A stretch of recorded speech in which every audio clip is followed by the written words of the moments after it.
Going on, everybody? Dreadful Rick's back. Another What's Spinning collection update dealio, if you care about that kind of thing. So, yeah, it's quite a mixed bag. So I decided to split it up into compartments, if you will. So I got some hard rock, basically the non-metal stuff. And then in this corner, I got some death metal for you all.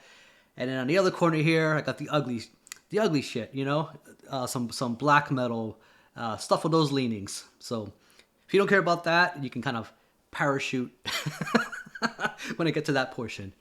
So yeah, change of setting. I got a little silly. I decided to grab a bunch of 7 inches and plaster them on the window. You know, hey, you know, sometimes things come to mind, and you just have to kind of just do the work to materialize that vision. And this is what it looks like. The people I live with will go a little nuts if I keep that up there. But the things I do for you guys for this video, you know, it's like I care about these aesthetics, you know. Also, I don't want the reflection of having you guys look into my kitchen here. You don't need to see what my kitchen looks like. What are my AP reacts? You know, I haven't watched it. I haven't watched AP Reacts videos in a while, but I noticed for a long time Pedro and his son, you know, for a long time they're setting and they were able to grow their channel literally in front of the kitchen counter, you know, with their little knickknacks on the counter or whatever, and then them reacting to fucking extreme music. You know, at the same time we get the insight into where the tamales are made or whatever. You know what I mean? So it's like it's kind of interesting. So congratulations, you know, because they're now hitting what 70,000 something subs at this point. They've since moved out of the kitchen, and they're got a proper room with all the metal, you know, whatever swag in the back, you know, and you know like a proper metal channel. Not like they weren't a proper metal channel, but it's just funny how, you know, because it's about the content, and they're like the epitome of content is king. Screw what the background is. That doesn't matter. We're gonna sit here. We're going to talk about metal, and if the background is a bathroom, so be it.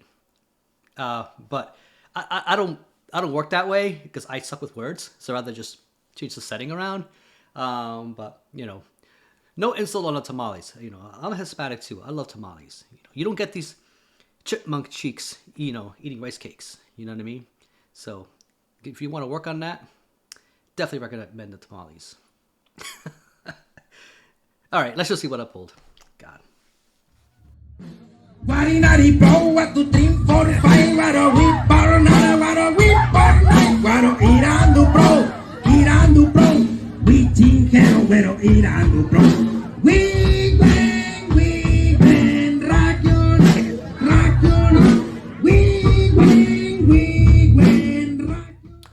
All right. First up, so I picked up this EP and decided to try my luck. So this is a band out of New York. They kind of played this sort of, I guess, well, used to play this sort of sleazy kind of style of hard rock, Circus of Power. And they dropped this in 2020, The Process of Illumination. You can see that right there. Here they are.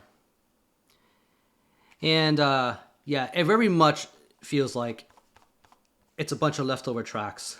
I'm sorry to say. They took a 25-year hiatus after Magic and Madness back in 93. And in 2020, actually 2017, they dropped 4. And that album, it's great. It's got Brant Bjork on drums. And although I don't think he's credited on that, but he's there. And Nick Oliveri. So yeah, you got the Caius guy. So Nick Oliveri does the guest guitar spot, I believe, on one of the tracks, if I'm not mistaken. So that brought a significant change to the sound. So they kind of lost the sleaze factor to their sound really with that release, and they turned more into a not so much stoner. I mean, you do have some of those influences show through simply by having those guys appear on that album. It was quite a surprise, you know, the fact that, you know, their names were on that for a band like this. It was cool to know. So lo and behold, here we are. They dropped this EP afterward, and like I said, these tracks, it did not grab me right away. I'm not saying they're not good. It's just when you listen to 4 and then you run to this, you can tell there's a reason why some of these tracks did not make it on that album, or were left out purposely, or for whatever reason. So yeah, I still need to grab that 4 album. It's very hard to find. It's stupidly expensive, and that desperately needs another run. So it's pretty good. But unlike this, I'll hold on to it and revisit it, and maybe it'll click. I don't know. But the thing is, like, this band, they formed in the '80s, and when all the glam and sleaze was going on, mostly in the West Coast, those LA bands, those Hollywood bands were doing all that stuff. So this was these guys were on the other side of the country, kind of doing it their way, but they had a more biker appeal. So it was kind of more that biker sleaze kind of thing going on. Yeah, it's kind of like, what was that other band from Ohio? It was like the Gods or something like that, and they kind of remind me of them. They had a bit of that sound. Next up, so this is the latest, Ontario, Canada. So this is I believe that this is their 6th album. As a matter of fact, they've been really pumping out a lot of material. So this is the latest from Blood Ceremony. They're calling this one "The Old Ways Remain," and yeah, I've been a fan of this band for a while. Rise Above put this out, so they've been on Rise Above. I think probably the whole time. So picked up this nice purple. It matches the Pantone color of Grimace, like, just about perfectly. So I don't know why McDonald's got rid of Grimace. I mean, maybe not the best example if you're trying to disassociate yourself from obesity. I love Grimace. He was the original dumb Patrick Star. If you guys know what I'm talking about. So this is man. So this is a band that pretty much you put this on and you're in the damn 70s. I feel like with this album, they kind of went for more accessibility. This album was made to be catchy. It's meant to be hooky and stick to your head. So here they are in all their glory. So yeah, again, if you like that sort of classic kind of Sabbath influence, occult style rock, it's kind of take Coven mixed with some Sabbath, and and add a little bit of this. There's some fiddle in here. There's some other things. I noticed with this, they're not so heavy on the flutes. The flutes was the big thing, and I think that was a little jarring for some people when they're getting into this band. If you're not used to that, it's kind of like the way like when you put in horns in black metal, right? People get like, "Whoa, I don't need some sax in my shit. What are you doing?" You know what I mean? Like, but some people fucking love that, But I feel like with this kind of thing, the flute worked pretty well. I just felt like sometimes it was a little overused to kind of really hit the point home on that aesthetic. Here it's really what do you call it? Pulled back. And they focus on some other, I guess, more straightforward and just more shorter tracks and just more of accessibility. Is this my favorite release by them? It could be. I got to give it a little more time, a little more spins. But again, if you like that old-fashioned sounding 70s, doomy, occult, Sabbath-inspired rock, out of Canada, they're sort of one of the best bands doing that kind of style right now. So this is a band right here that I love because it's one of Mike Patton's projects, and I've never owned Tomahawk on vinyl, so they're all getting issued now, and so cool that it's finally happening. So why did I go with Oddfellows? This was my first, or my I knew about Tomahawk before this, but this is the first one I actually sat down and listened all the way through. This came out in 2013, 2012, 2013, something like that. That was a real low period in my life, with a lot of things going on. I had some news coming my way, and this release right here got me through some rough times. And during that year, Mike Patton's always fun, and very creative. And I know when I listen to this stuff, I'm not going to be disappointed. Between this, the Phantom stuff, and all his million other side projects. So this was released, of course, through his own label, what is it? Ipecac Records. So, he's still using that, which I think was a genius move. When he first formed that label up with a few other partners, they were kind of laughed at because the way they work is they sign bands, and the contract is for one album. It's never like this long extended thing, because it was about helping the artists keep their property and their rights and not screw them over. So it was all done in good spirits. Him being a musician himself would definitely understand that. Hard hitting hard rock right here. I put this in the rock section, but it does have metal influences. It's got some punk influences. It's got some. I mean, it's got the drummer from Helmet on here. Guitars from Mr. Bungle. I mean, you got members from Melvins. I mean, Mike knows how to choose them. Let's just say that. And these guys that hop on board. I mean, oh yeah, here are the names right here. Damn hype sticker. So this is their fourth album. It says right here, 2013. Damn it, Rick. Why don't you just read the hype sticker? It'll save you a lot of words. You know how much you hate words. So finally back in print. Bam. So so slowly but surely, gonna go back and pick up some other ones. Look how not serious this looks. I told you, I was in a down period of my life. You look at this cover. How would this not make you feel so fucking good? So Mike Patton's always fun. This right here, I think I just went with black, which is, it's on vinyl. That's all I cared about. So, but even then, look at that. Look how cool that label is. Just straight black, and so I actually haven't spun it yet. I have to. I saw this sitting at the store. I'm like, that's coming home with me.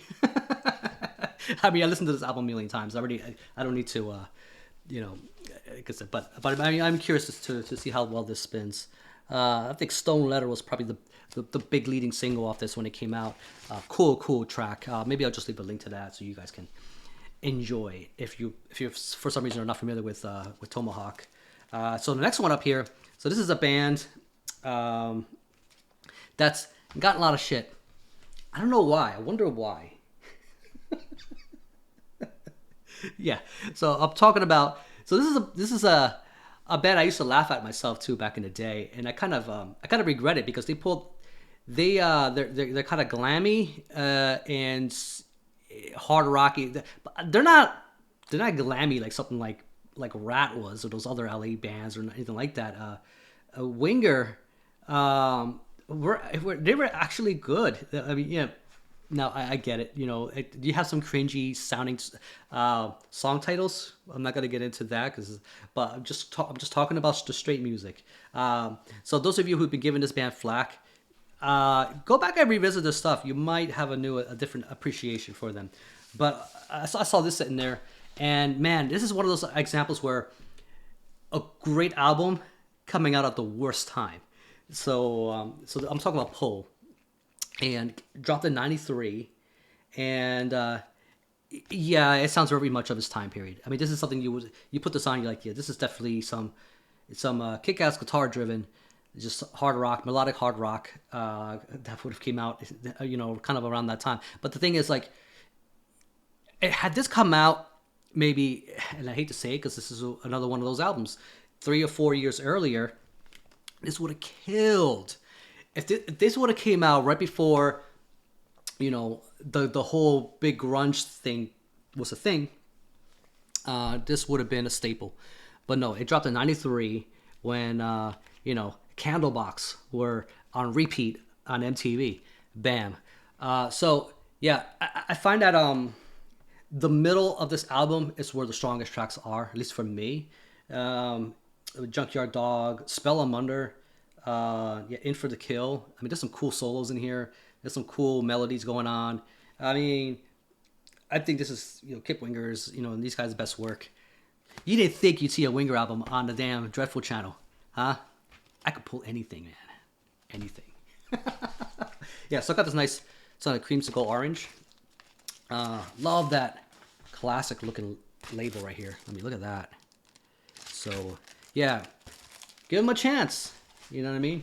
Screw Beavis and Butthead. You know what I mean? Yeah. They ruined this band. This band hates them for life, even though Beavis and Butthead are back. I have not been watching the new episodes, so I don't know if they're still making fun of Winger.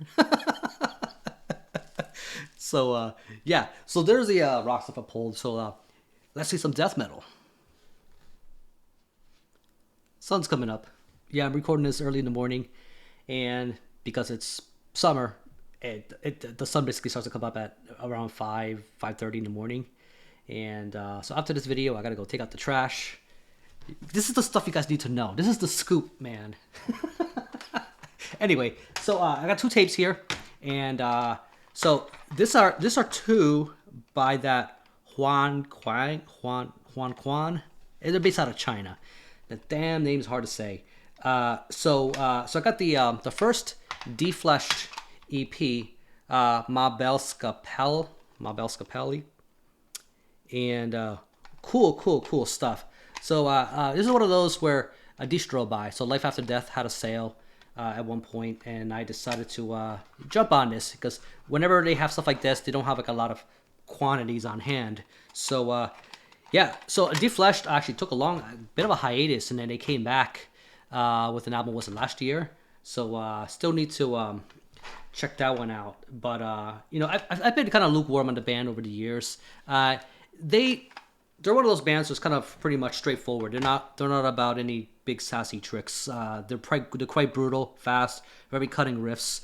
So this EP right here is right after their demos.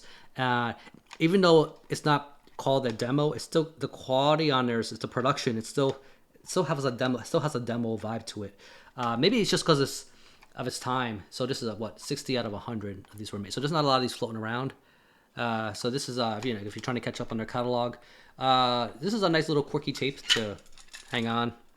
Nice clear shell. So yeah, so here are the guys. 5 tracks.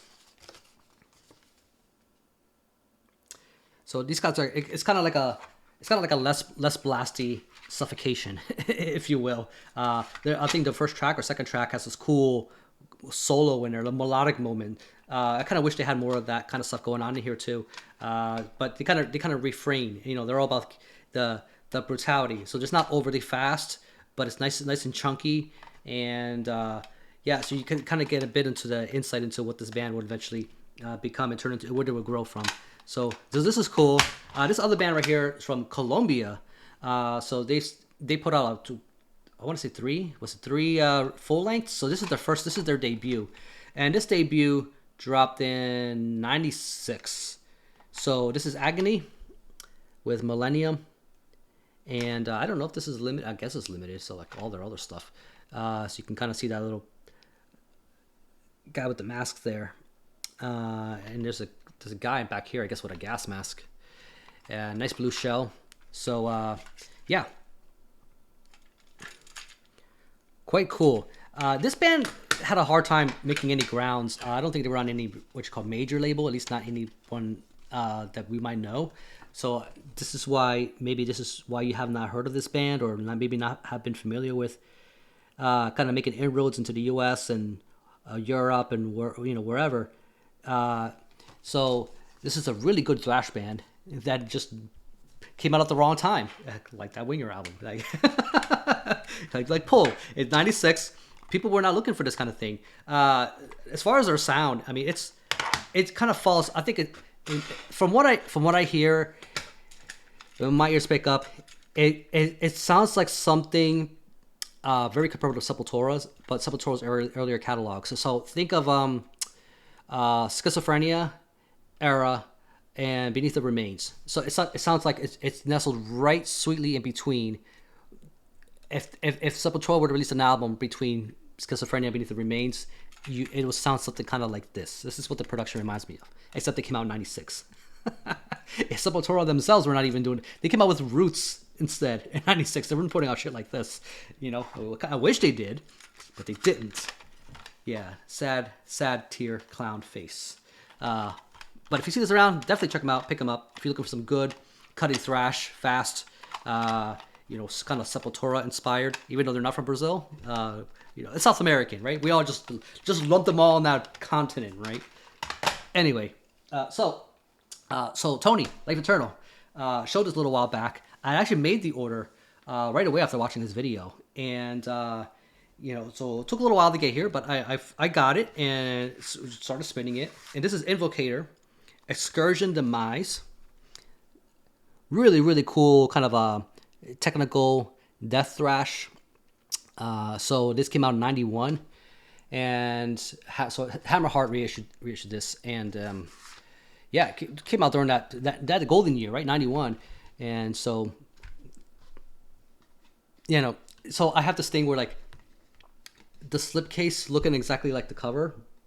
If you're going to go through this trouble and have us go deal with this burden on the shelf, do something special with the slipcase. Come on. But here we are. And so this is a 2-disc edition. So it's got the demos. And, by the time I get through the album, this is so intense. And so I'm worn out. I don't really feel like putting in disc 2 by the time I get through disc 1. So I still need to kind of sit there and check out these demos. Tony, if you checked them out, what did you think? Were they good? The demo side of it. So genetic confusion, alterations demo. Yeah. So what's interesting is you look at this cover, right? It kind of has this, easier to see here. So you can look at this cover. They're in this sort of weird neither world. We're just all cavernous and got these guys right here with stuff shooting out of their faces. Looks like that stuff from that movie, The Stuff, right? These guys must have ate some of that. So anyway, so this came out in April of '91, and Unleashed put out what is it? Where No Life Dwells, or something like that. I forget the name. I'm being stupid right now. But anyway, so that came out in May of '91. So both albums, it came out. So these guys are from the Netherlands, actually. They're not Swedish like Unleashed.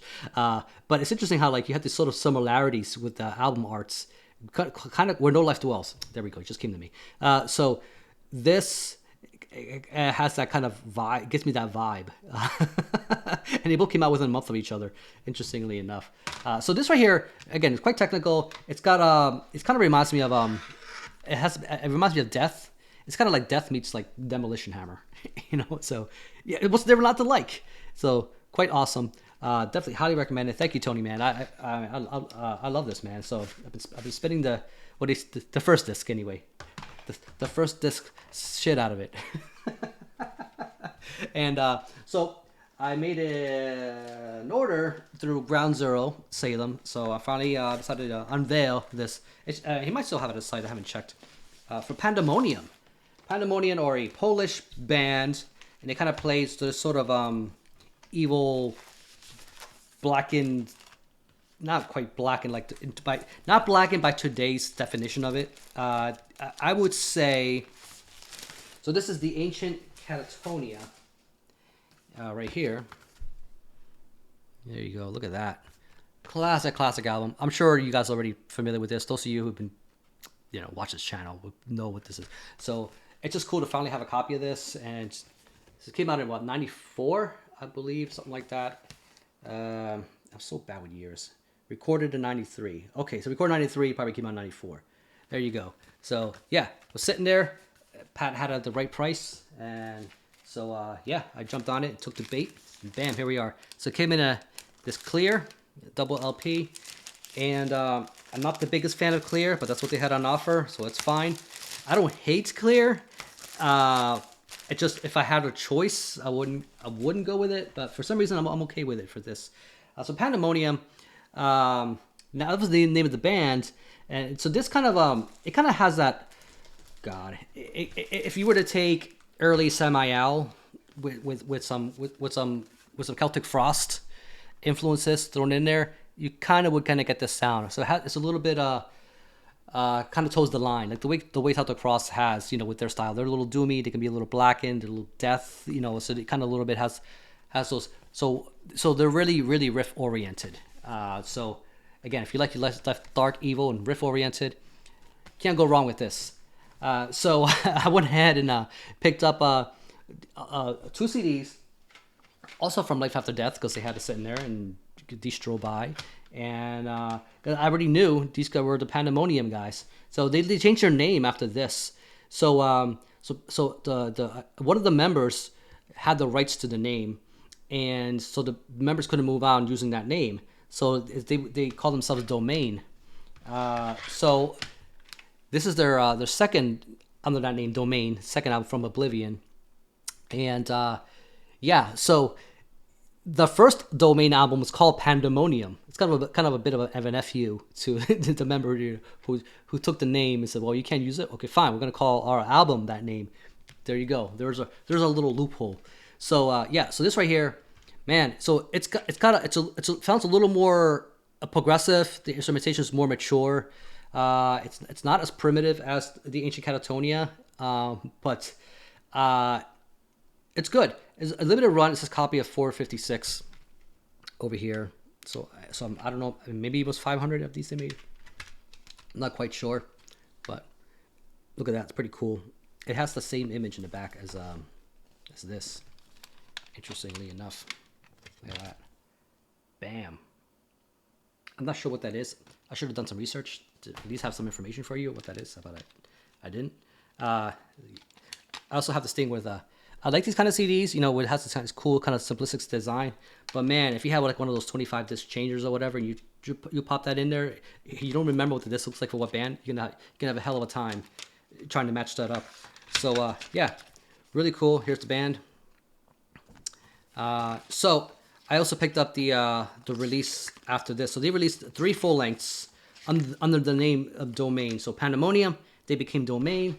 Released 3 albums. So I got the last 2, and so this is Gat Atami. I'm not sure what that means. There you go.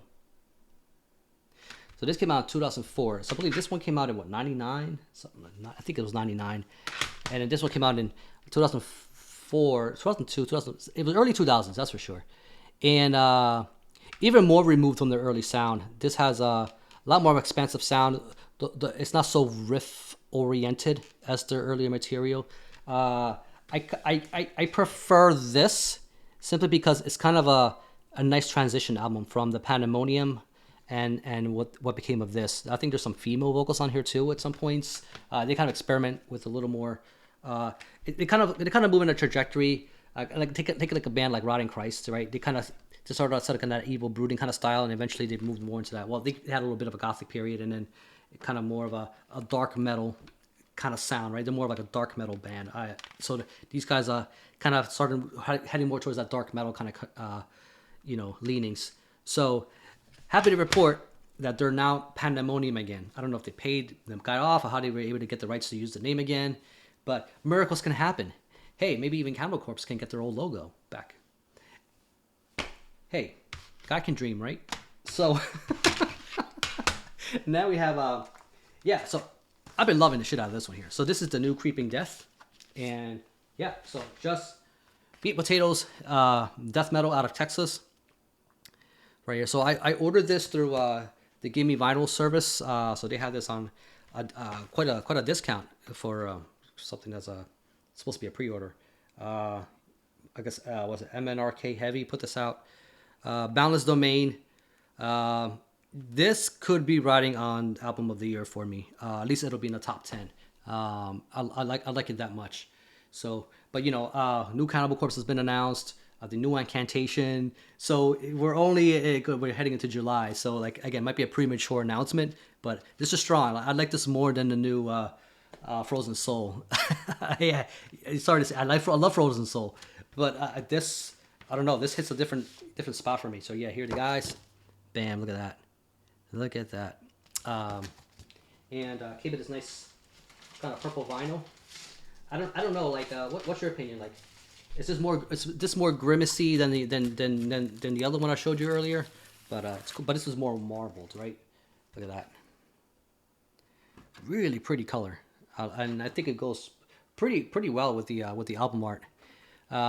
Yeah, this to me, man, it's like, again, I love the meat and potato-ness of the influences. It's kind of like jungle rot. It's got a bit of that jungle rot meets gate creeper kind of sound.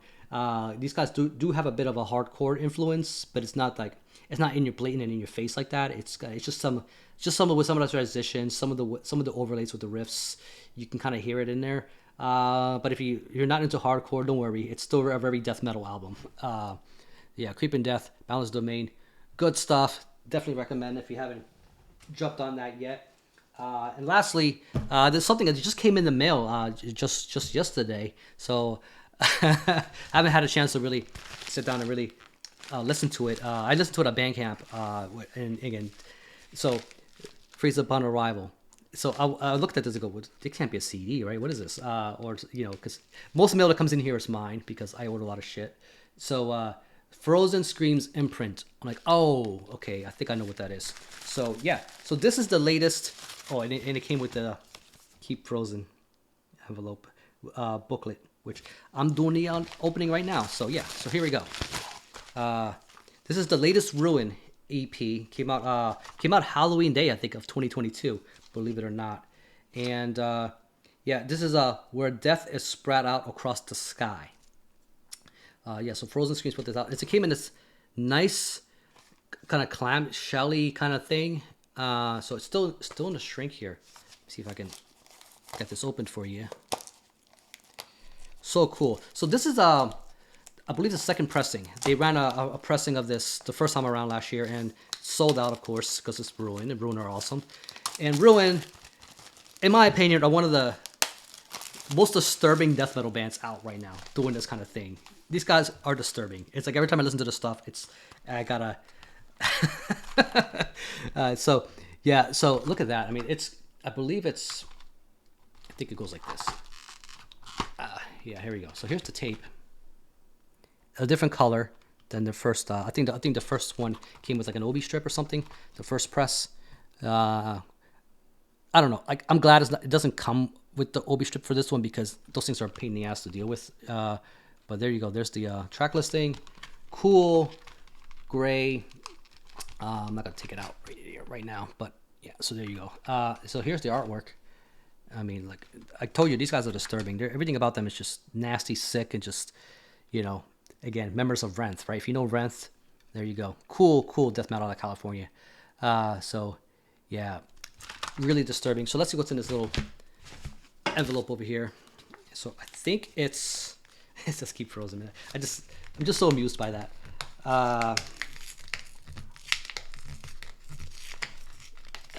I've opened up a lot of these envelopes, so I've gotten pretty good at getting around the glue.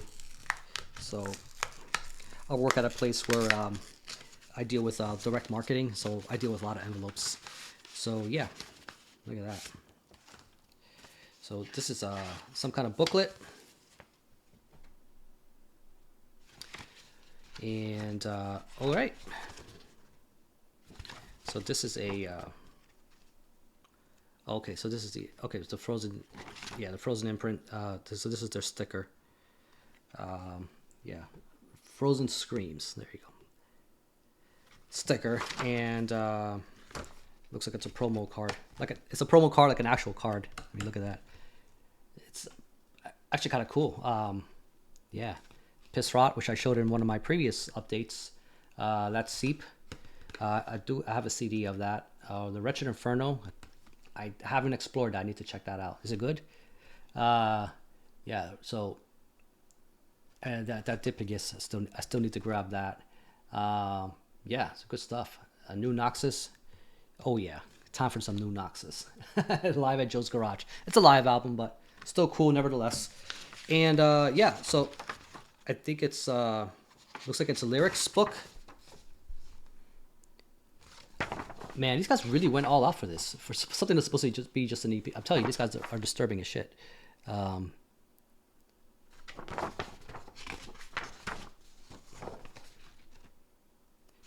Set into Poison.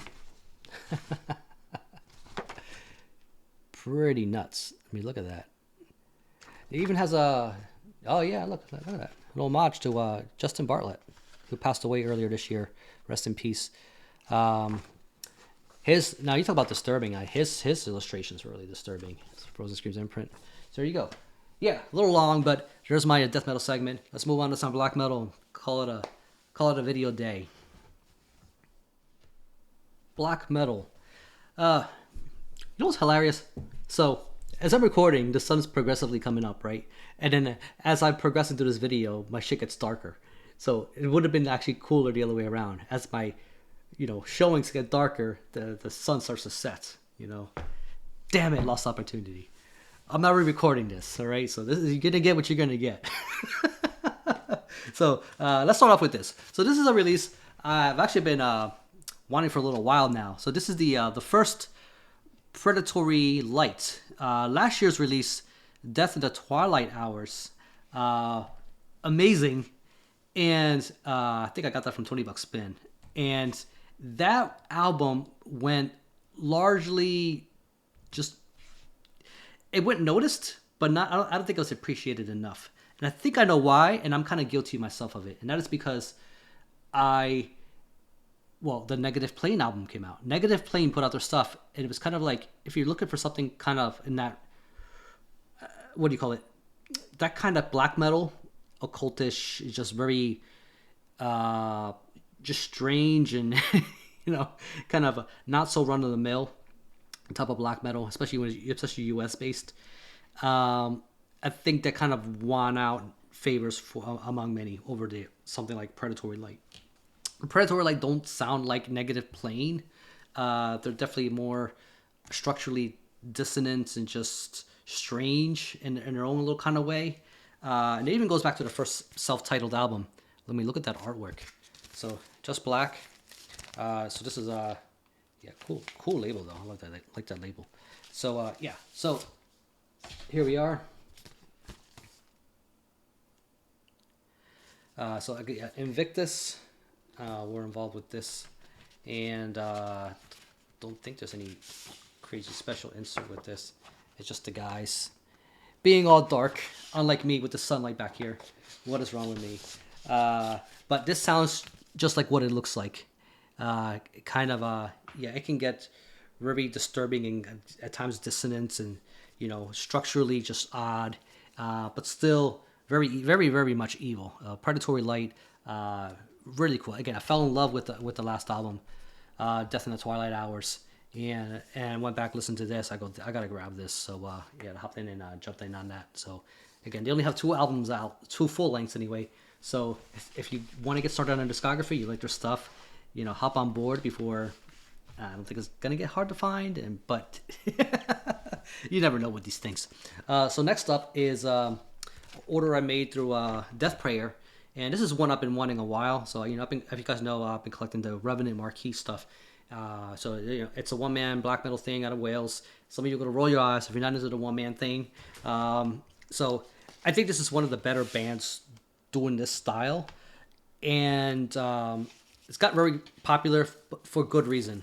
I'm going to just go ahead and take this damn shrink off because you can see the artwork better because their artwork is so pretty. I mean, it's literally pretty. I'll show you. So this is the Youth and Ribbons album, which I think it's probably my favorite that he's put out. And so, yeah, look at that. Yeah, so there's the nice little Death Prayer logo there. So Assemble and Ritual. And so to give you an idea, kind of the theme behind this, it's kind of like... here, Menstruation is the first track. Ephemophobia. I'm not sure what that means. I don't know if I should. Do I want to know what that means?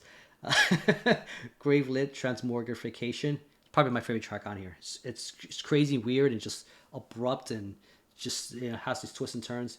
Years ago, I'm not sure what that means. The Blood of Lady Tasker, The Bones of Lady Tasker. The Incorporeal Hallways, Propagator of an Unspeakable Incestuous Coven. So, do not let this deceive you. I mean, you walking this around the shop, you're probably going to think it's some kind of Japanese avant-garde jazz thing or something, or some kind of new age thing. It's very much the most removed from that you can get. This is definitely raw for those who love the raw shit, but for somebody who really knows what they're doing with the sound. And this kind of takes you through the inner just disturbances of being a young woman and experiencing coming of age and just growing up and dealing with a lot of it's a very internalized kind of album. You kind of go through this. It's very strange me saying this because I'm a male, older male, and like talking about an album that deals with the theme of a young female growing into adulthood and all the disturbing things that goes through this through that kind of thing. I may be slightly on point with this. I'm sure there's some other things going on that I didn't explore that thoroughly, but I know it kind of captures some of that essence in here. It's one of the more interesting, quirky, just interesting. So this came in clear. It's not a full clear. It's like a opaque. I'd rather deal with this than a full-on balls out like crystal clear, I guess you could say, because at least I can see some of the dirt in there or dust. Like maybe not as good as black. Black would always be the best color for cleaning your records, but this is still a pain in the ass. But crystal clear is probably the most pain in the ass at all when you're trying to clean dust and make sure that it's, so you don't get all that static. Okay, I sidetracked a little. So another one here is this is another. I think this is a 2-person thing. So this is the EP that came out last year. So this is another order, another item I made through the Death Prayer. So this is Great Pilgrim, Molten Hands Reach West. This is folky ass, a black metal, raw, but not so raw where it sounds like static or anything like that. It's very much has a primitive sound, let's just say. But structurally, the riffs are very interesting, very catchy and memorable. This is one of my favorite things right now that I enjoy. Last year, I think I showed their full-length CD, one of my videos. So I've been looking to get back more of their stuff. So right now, I think it's just the full length and this that's out. But very, very cool stuff. As a matter of fact, there's a new release. So this is white vinyl. So Roger Jorwick, this is for you, man. Nice white vinyl. That's what they had on offer, man. But you know what? If you're going to do the white vinyl thing, like, at least it works for this. It works for this. And besides, Roger, I don't think this is something he would buy anyway. I don't think you're into Great Pilgrim. I don't see you show this kind of thing on your channel. I might be wrong. At least in this kind of thing. But check it out. You might like it. I'd be curious to know what you think of Great Pilgrim. Talking out of my ass. I don't know. So they got a new album coming out, and that is going to be called. I can actually pull that up real quick. The Bigotry of Purpose, September. Looking forward for that. Will be a full length. Awesome. So last but not least is another one that's kind of an album of the year contender so far. We're middle of the year, and the latest Thantifaxath, another band out of Canada, Ontario. Just like the Blood Ceremony, another Ontario band. So So this came in at really nice gold, which I think goes really well with the artwork. So I don't know how exclusive this is. Dark Descent put this out, but I ordered this through Decibel's website. So this is so I don't know if Dark Descent themselves offer a gold option, but I thought this color was so sweet for it. So Thantifaxath. It's been a while. They finally put out a full length, and highly anticipated because I think they put out an EP back in 2017, and 2015, 2014 was their last full length. So they've had a lot of time to gear things up and really I don't know, because their last full length, all their stuff is good. It's very dark avant-garde type of black metal. So nothing conventional about this at all. It's frightening. It kind of puts me in that place like that last Blue Dust Nord album that came out last year. So this kind of it doesn't sound like it, but it has that same vibe, if you will. So don't be deceived by looking at that. There's quite a lot going on here. So there's about 7 tracks. 1, 2, 3, 4, 5, 6, 7 tracks. I just let the whole thing play through. Hive Mind Narcosis. It's what this one's called. So for the avant-garde kind of a black metal stuff, for people who are looking for something a little out of regular convention and have the patience to really sit through this, it's quite rewarding. However, this is the year we got a new Dordhamsgard album, so that might win out for a lot of people. As for people looking for that kind of thing, for the avant-garde category of black metal releases, of what's going to take the spot. This is good, but against Dordhamsgard, but this is darker. If you want something that's quite darker and more disturbing, in my mind, this definitely goes there. This is more inward and really But it's kind of like when I talked about Predatory Light, right? It's kind of like that's the year Negative Plane came out, and it's like so they kind of took the rug under its feet. So this might happen because of Dordhamsgard. But we'll see. Throughout the year, revisit this and see where this kind of sticks at as far as in that position. yeah, so that's all my black metal stuff. Thank you for hanging on. It's been a lengthy video, but you know how I roll. I don't always do this quite on purpose. It just happens, man. I don't know.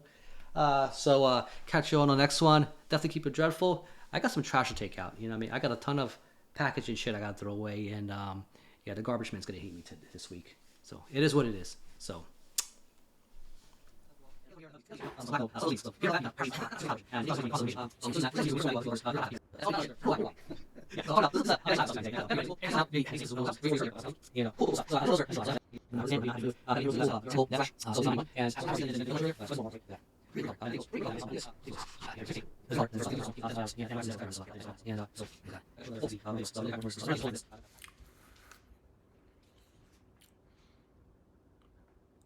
This channel sucks.